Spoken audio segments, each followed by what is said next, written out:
हाय sapiens, ज़रा सोचें एक मिनट के लिए कि आपको पता लगता है कि किसी जगह पे कोई जुर्म हुआ है, तो आप सिर्फ तजस्सुस की वजह से वहाँ पे देखने जाते हैं कि आखिर क्या हुआ होगा। वहाँ पे पुलिस भी वहाँ पे मौजूद होती है, तो आप जैसे ही वहाँ पे जाते हैं तो पुलिस आपको उसी जुर्म के इल्ज़ाम में गिरफ़्तार कर लेती है और आपके ख़िलाफ़ एक झूठी गवाही बनाकर आपके ख़िलाफ़ एक FIR बना देती है कि आपने इस जुर्म को सरजद किया। तो ऐसी हालत में आप क्या करेंगे? कानून क्या बोलता है इस मामले में?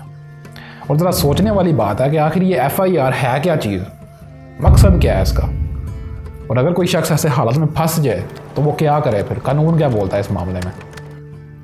तो चले आए आज मेरे साथ ये जानते हैं कि FIR क्या चीज़ है कानून के मुताबिक।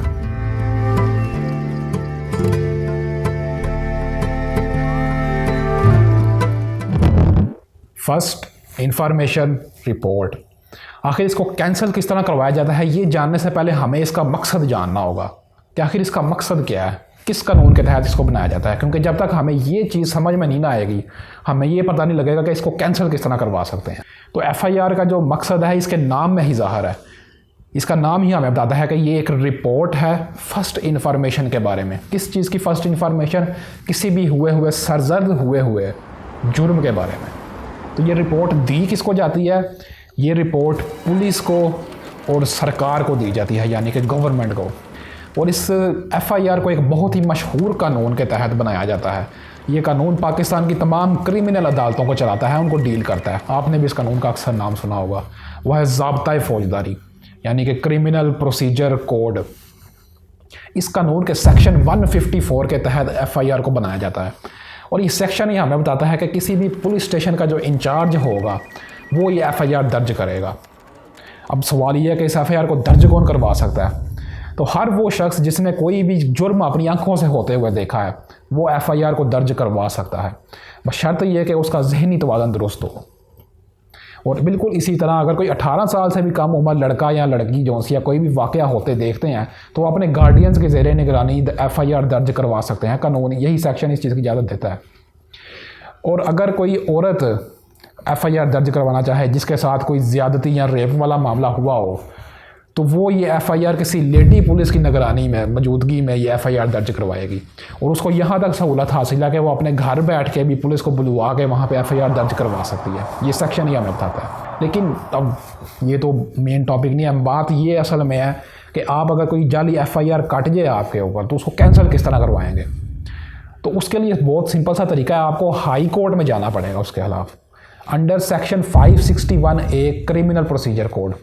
हाई कोर्ट में आप जाके अपने ये दायर करेंगे चीज़ और वहाँ पे सबूत और दलाइल देंगे, और जैसे ही आपके हक़ में सबूत होंगे हाई कोर्ट आपकी FIR कैंसिल कर देगी, जिसको क्वैशमेंट ऑफ FIR बोला जाता है। लेकिन ये चीज़ आपको जानना इतनी ज़रूरी नहीं है, लाजमी नहीं है, क्योंकि ये एक टेक्निकल चीज़ है। उसकी वजह क्या है? उसकी वजह यह है कि जो आप एक वकील हायर करेंगे अपनी नुमाइंदगी के लिए, उनको पहले ही ये सब कुछ पता होगा। तो एक आम शहरी होने के नाते आपको ये जानना लाजमी नहीं है। लेकिन हाँ, जो अब मैं आपको वीडियो का बताने जा रहा हूँ ये हिस्सा, एक आम शहरी होने के नाते ये जानना आपके लिए बहुत ज़रूरी है। तो लिहाजा ज़रा ध्यान से सुनिएगा ये हिस्सा कि अगर कोई पुलिस आपको गिरफ़्तार कर ले तो फिर उस हालत में आप क्या करेंगे, आपके पास गिरफ़्तारी के खिलाफ क्या हकूक़ हैं। तो ये ज़रा ध्यान से सुनिएगा। तो पहला हक़ जो सा है आपका कि अगर पुलिस आपको गिरफ़्तार कर ले तो आपके पास ये हक़ है कि पुलिस आपको 24 घंटे से ज़्यादा किसी भी थाने में, पुलिस स्टेशन में रख ही नहीं सकती। आपको पुलिस को आपकी उनकी ज़िम्मेदारी है कि आपको किसी इलाका मजिस्ट्रेट की अदालत में लेकर जाएंगे। अगर कोई पुलिस वाला ऐसा नहीं करता, 24 घंटे से ज़्यादा आपको किसी स्टेशन में, पुलिस स्टेशन में रखता है, तो उसके खिलाफ बाकायदा डायरेक्ट हाई कोर्ट में जाके आप रिट दायर कर सकते हैं, जिसको हेबियस कॉर्पस की रिट बोला जाता है, यानी कि हब्से बेजा में रखने की रिट। और इस तरह वो पुलिस वाला मजबूर हो जाता है आपको पुलिस स्टेशन से निकालने के लिए, आज़ाद करने के लिए। अब दूसरा हक़ है कि अगर कोई पुलिस वाला आपको गिरफ़्तार कर ले तो दौरान गिरफ़्तारी वो अगर आप कोई उनके सामने गवाही देते हैं कि हाँ मैं आप इतराफ़ कर लेते हैं कि मैंने जुर्म किया है, तो वो इतराफ़ जुर्म कबूल नहीं किया जाएगा। क्योंकि इतराफ़ जुर्म, कन्फेशन जिसे बोलते हैं, वो सिर्फ़ और सिर्फ एक अदालत के सामने होता है, और वो अदालत जो उस केस की सुनने की अहलियत रखती है। क्योंकि कानून शहादत ऑर्डर का आर्टिकल 38 और 39 हमें यही चीज़ बताता है कि किसी भी पुलिस वाले के सामने दी गई जो कन्फेशन होगी या गवाही होगी वो नहीं मानी जाएगी। हाँ, अलबत्ता अगर उस कन्फेशन के दौरान कोई मजिस्ट्रेट या जज मौजूद हो तो फिर वो कन्फेशन इस्तेमाल की जा सकती है केस में, वरना नहीं। ये दूसरा हक है। और तीसरा हक है कि अगर कोई पुलिस वाला आपको गिरफ़्तार कर ले तो आपके पास ये हक हासिल है कि आप अपनी मर्ज़ी का वकील हायर कर सकते हैं, जिस मर्ज़ी को चाहें, चाहे एक वकील करें, चाहे दो करें, चाहे पूरी टीम आप हायर करना चाहें, कर सकते हैं। ये आज़ादी आपके पास है पूरी। और अगर आपके पास कोई वकील हायर करने के लिए माली ताकत नहीं है, फाइनेंशियल पावर नहीं है आपके पास, तो जो सरकार है वो आपको एक फ्री में एक वकील प्रोवाइड करेगी, जिसको अक्सर ममालिक में पब्लिक डिफेंडर भी बोला जाता है।